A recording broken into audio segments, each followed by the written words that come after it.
Additional information, including tax IDs and driver's license details, may have been accessed in a hack that affected 145.5 million customers, according to confidential documents Equifax provided to the Senate Banking Committee seen by CNN.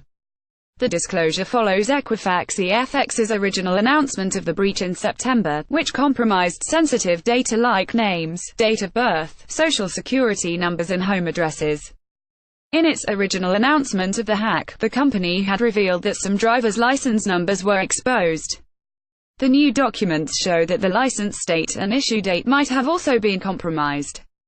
Equifax spokesperson Meredith Griffanti told CNN Money Friday that the original list of vulnerable personal information was never intended to represent the full list of potentially exposed information. The new documents now raise questions of how much information hackers may have accessed in Equifax cyber attack.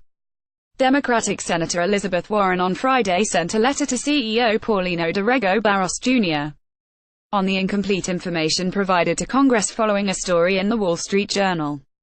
As your company continues to issue incomplete, confusing and contradictory statements and hide information from Congress and the public, it is clear that 5 months after the breach was publicly announced, Equifax has yet to answer this simple question in full: what was the precise extent of the breach? Warren wrote in the letter. In its response to lawmakers, Equifax said the pieces of information compiled is not exhaustive, but represents common personal information that hackers usually search for. Criminals can use personal information like this to open bank accounts and lines of credit, like a credit card or mortgage, without the victim's knowledge. The more information scammers have about you, the easier it is for them to impersonate you, said Lauren Saunders, Associate Director at the National Consumer Law Center. And the easier it is for them to get by the protocols that banks and others use to make sure they are dealing with the right individual. The unauthorized access occurred from May through July 2017. The hackers exploited a website application vulnerability to gain access to the files, according to the company. Equifax is one of the 3 national credit bureaus, along with TransUnion and Experian. The agencies gather information on individuals to create credit reports, which lenders use to determine the risk of a potential borrower.